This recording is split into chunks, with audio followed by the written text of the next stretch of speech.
मदीने नु जावांगी मैं बन के साइल नी सैया बन के साइल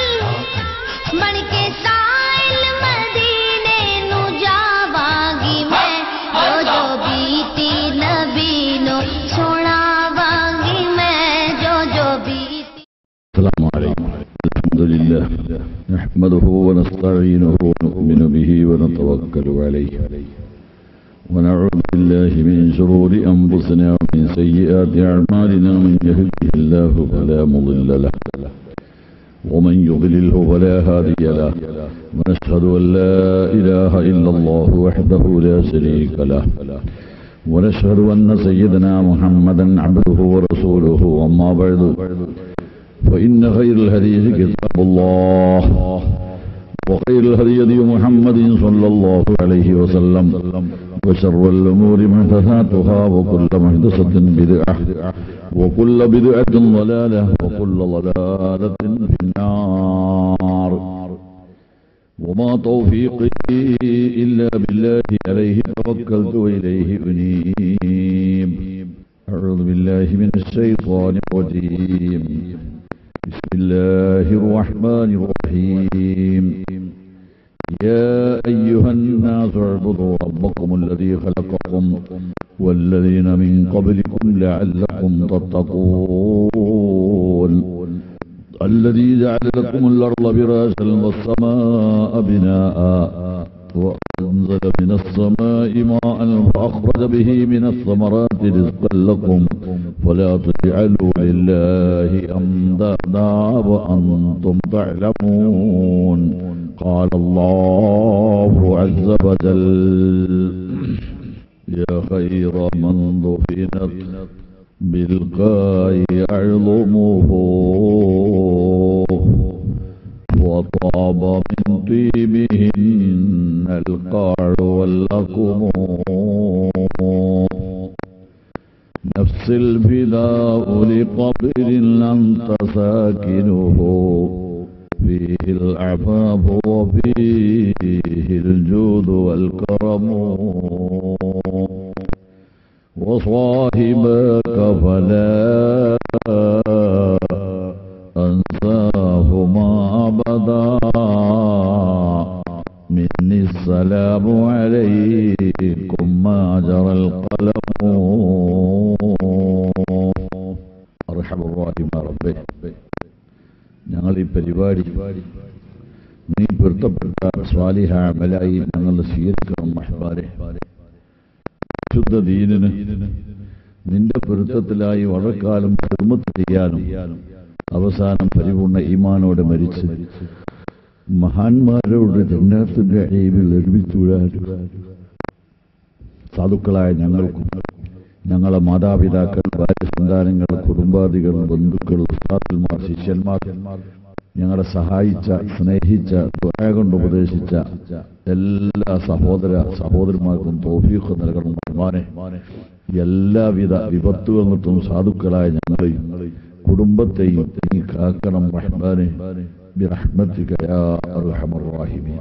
പ്രിയമുള്ള പണ്ഡിതന്മാരെ, മുതഅല്ലിമീങ്ങളെ, സഹോദരന്മാരെ, നമ്മുടെ വഅദ് പരമ്പരയുടെ മൂന്നാമത്തെ ദിവസമാണ് ഇന്ന്. അല്ലാഹു സുബ്ഹാനഹു തആല മാനവ സമൂഹത്തെ സൃഷ്ടിച്ചത് എന്തിനാണ് എന്നതിനെ സംബന്ധിച്ച് ചുരുക്കം ചില കാര്യങ്ങൾ നിങ്ങളെ ശ്രദ്ധയിൽപ്പെടുത്തുകയാണ്. അല്ലാഹു സുബ്ഹാനഹു തആല നാമൊക്കെ വിശ്വസിക്കുന്ന അല്ലെങ്കിൽ വിശ്വസിക്കപ്പെടേണ്ട ഇലാഹ്,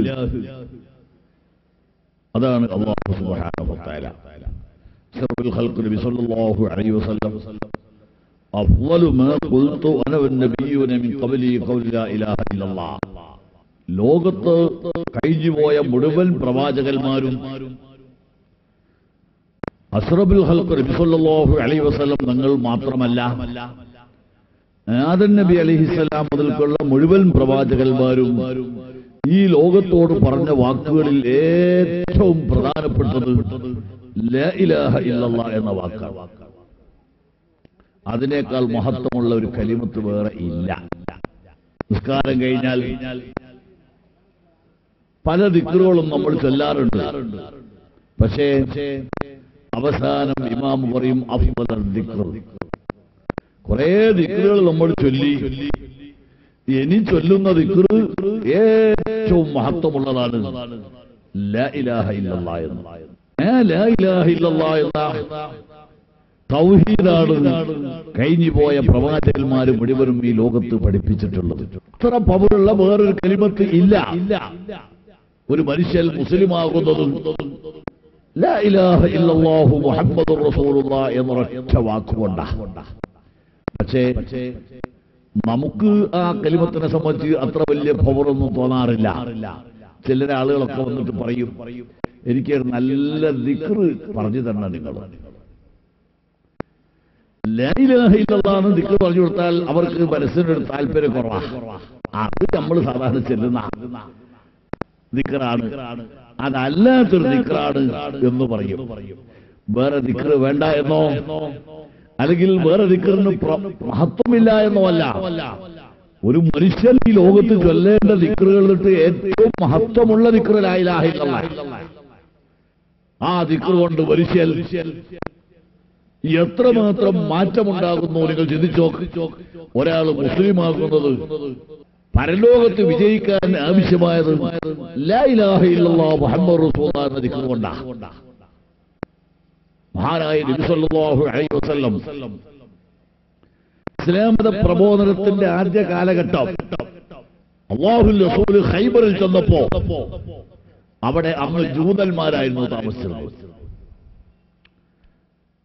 നബി സല്ലല്ലാഹു അലൈഹി വസല്ലം ഇസ്ലാം മതത്തിന്റെ പ്രബോധനവുമായി അവിടെ കയറി ചെന്നപ്പോ ആ പ്രദേശത്തുള്ള ജൂതന്മാര് അല്ലാഹുവിന്റെ റസൂലിനെ സ്വീകരിച്ചില്ല. അല്ലാഹുവിന്റെ റസൂലിനെ എതിർക്കാനായിരുന്നു അവരുടെ ശ്രമമുണ്ടായിരുന്നത്. പക്ഷേ ആ കൂട്ടത്തിൽ ഒരു മനുഷ്യൻ അസ്ഹമ എന്നു പേരുള്ള ഒരു മനുഷ്യൻ, അയാൾ നീഗ്രോ വർഗക്കാരനാണ്, ഖൈബറുകാരൻ അല്ല. ഖൈബറുകാരുടെ ജൂതന്മാരുടെ ആടിനെ മേക്കാൻ വേണ്ടി അദ്ദേഹം അവിടെ വന്ന ഒരു അടിമയാണ്. ഒരു കറുത്ത, കാണാനൊന്നും ഒരു സൗന്ദര്യവുമില്ലാത്ത, ഒരു പവറുമില്ലാത്ത ജൂതന്മാരുടെ അടിമയാണ് ഈ പറയുന്ന അസ്ഹമ എന്ന നീഗ്രോ വർഗക്കാരൻ. മുഹമ്മദ് നബി സല്ലല്ലാഹു അലൈഹി വസല്ലം ഖൈബറിൽ വന്ന് പലരെയും ക്ഷണിച്ച് പരിശുദ്ധ ദീൻ ഇസ്ലാമിലേക്ക് ആരും അതിലേക്ക് തയ്യാറായില്ല. അന്ന് ആ സമയത്ത് ഈ അടിമ, ഈ നീഗ്രോ വർഗക്കാരനായ അടിമ മാത്രം അയാൾ അദ്ദേഹത്തിന്റെ മുതലാളിയുടെ ആടുകളെയും കൊണ്ട് ഇങ്ങനെ നീങ്ങുമ്പോ വഴിയിൽ ഒരാളെ കണ്ടു. ആ അടിമ അന്വേഷിച്ചു, ആരാണ് നിൽക്കുന്നത്? കാഴ്ചയിൽ അയാൾ ഒരു പ്രമുഖനാണല്ലോ. ആരോ അദ്ദേഹത്തോട് പറഞ്ഞു, അത് ഇപ്പോൾ മദീനത്തുള്ള പ്രവാചകനാണ്, മുഹമ്മദ് എന്നാണ് അദ്ദേഹത്തിന്റെ പേര്. ഈ അടിമക്ക് താല്പര്യം തോന്നി, ആ മുഹമ്മദ് നബി ഒന്ന് കാണണം, എന്താണ് കാര്യമെന്ന് അന്വേഷിക്കാലോ. ഈ അസ്ഹബ എന്ന അടിമ നബി സല്ലല്ലാഹു അലൈഹി വസല്ലം തങ്ങൾ അരികത്ത് വന്നിട്ട് ഈ അടിമ ഒരു വാക്കും അറിയാത്ത, ഒരു കഥയും അറിയാത്ത, ഒരു വിദ്യാഭ്യാസവും ഇല്ലാത്ത ഒരു സാധുവായ ഒരു മനുഷ്യൻ അല്ലാഹുവിന്റെ റസൂൽ അരികത്ത് വന്ന് അന്വേഷിച്ചു, നിങ്ങൾ ആരാണ്, നിങ്ങൾ എന്തിനു വന്ന? അല്ലാഹുവിന്റെ റസൂൽ മനുഷ്യരോട് പറഞ്ഞു, ഞാൻ ഈ പ്രപഞ്ചത്തിന്റെ സൃഷ്ടാവായ അല്ലാഹു നിയോഗിച്ച പ്രവാചകനാണ്. അല്ലാഹു സുബ്ഹാനഹു വ തആല എന്നെ ഈ ലോകത്തേക്ക് നിശ്ചയിച്ചിട്ടുണ്ട്. എന്തുമായിട്ടാണ് നിങ്ങൾ നിശ്ചയിച്ചതെന്ന് ഈ അടിമ ചോദിച്ചപ്പോൾ അല്ലാഹുവിന്റെ റസൂൽ അടിമയോട് പറഞ്ഞു, ഈ പ്രപഞ്ചത്തെ സൃഷ്ടിച്ച ഒരു അല്ലാഹു, അവർക്ക് മാത്രമേ ആരാധിക്കാൻ പാടുള്ളൂ. കാണുന്ന കല്ലിനും കാണുന്ന മുള്ളിനും കാണുന്ന മറ്റു സൃഷ്ടികൾക്കുമൊന്നും ആരാധിക്കുന്നത് ശരിയല്ല. അല്ലാഹു തആലക്ക് മാത്രം ആരാധിക്കണമെന്ന് നിങ്ങളെ ഓർമ്മപ്പെടുത്താൻ അല്ലാഹു തന്നെ എന്നെ നിയോഗിച്ചതാണ്. നിങ്ങൾ ചിന്തിക്കണം പ്രിയപ്പെട്ട സഹോദരന്മാരെ,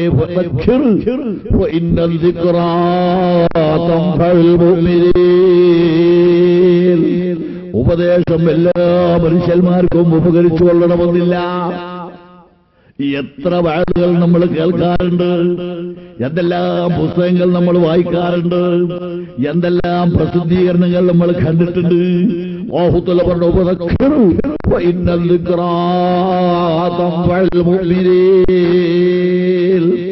ഓ നബിയേ, നിങ്ങൾ ഉപദേശം ചെയ്യുക. മുഅ്മിനീങ്ങളായ ആളുകൾക്ക് ആ ഉപദേശം പ്രയോജനപ്പെടും, ഒരു സംശയവുമില്ല. നിങ്ങൾ ചിന്തിച്ചു നോക്കാൻ, നാട്ടിലുള്ള മുഴുവൻ ജൂതന്മാരും അല്ലാഹുവിന്റെ റസൂൽ എതിർത്തു. ഈ അടിമ നീഗ്രോ വർഗക്കാരനായ അടിമ, ഒരക്ഷരം പോലും എഴുതാൻ കഴിയാത്ത ഉമ്മി, ഒന്നും പഠിച്ചിട്ടില്ലാത്ത മനുഷ്യരാണെങ്കിലും അയാളെ ഹൃദയം വളരെ പരിശുദ്ധമാണ്. അല്ലാഹുവിന്റെ റസൂൽ അയാൾക്ക് ചെറിയൊരു ഉപദേശം നൽകി. ഈ പ്രപഞ്ചത്തെ സൃഷ്ടിക്കുന്ന അല്ലാഹു ഉണ്ട്, അല്ലാഹുവിനെയാണ് നമ്മൾ ആരാധിക്കേണ്ടത്. ആരെങ്കിലും മലയിൽ പോയി മുറിച്ചു കൊണ്ടുവരുന്ന കല്ലിനെ ആരാധിച്ചിട്ട് യാതൊരു ഗുണവും ഇല്ല. ഇനി സ്വർണമാണെങ്കിലും അതുകൊണ്ട് ബിംബമുണ്ടാക്കി ആരാധിച്ചിട്ട് പ്രയോജനമില്ല. അവൾക്ക് ഒരു ഉപകാരവും ഒരു ഉപദ്രവവും ചെയ്യാൻ സാധ്യമല്ല. നിങ്ങൾ കണ്ടില്ലേ, വലിയ വലിയ വ്യക്തികളുടെ പ്രതിമ അങ്ങാടിയിൽ സൂക്ഷിക്കുന്നുണ്ടാകും, റോഡുകളിൽ. അതിന്റെ മുകളിൽ കാക്ക കാട്ടിച്ചാൽ അത് കാട്ടിക്കരുതെന്ന് പറയാൻ പോലും ആ പ്രതിമക്ക് ഗതിയില്ല. ഇനി അഥവാ കാട്ടിച്ചാൽ തന്നെ ആ തലയിൽ നിന്ന്, പ്രതിമന്റെ തലയിൽ നിന്ന് തുടച്ചു കളിയാൻ ആ പ്രതിമക്ക് കഴിയില്ല. കാട്ടുമായി അവിടെ തന്നെ നിൽക്കുകയാണ്. ഏതെങ്കിലും മനുഷ്യന്മാര് പോയി തുടച്ചു കൊടുക്കണം. ഒരു കഴിവും ഒരു പ്രയോജനവും ഇല്ലാത്ത വസ്തുവാണ്. നിങ്ങൾ ഒരിക്കലും അതിനെ ആരാധിക്കരുത്. മാത്രം ആരാധിക്കുക. പെട്ടെന്ന് മനുഷ്യന്റെ മനസ്സിൽ അത് കേറി. മനുഷ്യന് പരിപൂർണമായത് ബോധ്യപ്പെട്ടു. ഈ മുഹമ്മദ് നബി പറഞ്ഞത് സത്യമാണെന്ന് അയാൾ മനസ്സിലാക്കി. ഒട്ടും താമസിച്ചില്ല. ആ നൊന്ന നൃത്തത്തിൽ മനുഷ്യൻ മുഹമ്മദിന്റെ മുമ്പെന്ന് പറഞ്ഞു, അശ്ഹദു അല്ലാ ഇലാഹ ഇല്ലല്ലാഹ് അശ്ഹദു അന്ന മുഹമ്മദർ റസൂലുള്ളാഹ്. എനിക്കൊന്നും ചിന്തിക്കേണ്ടതില്ല, നിങ്ങൾ പറഞ്ഞത് സത്യമാണെന്ന് എനിക്ക് ബോധ്യപ്പെട്ടിരിക്കുകയാണ്. അതുകൊണ്ട് ഞാൻ നിങ്ങളെ കൂടെ ചേരുകയാണ്. അല്ലാഹുവിലും നിങ്ങൾ വിശ്വസിക്കാൻ സന്നദ്ധരാണ്.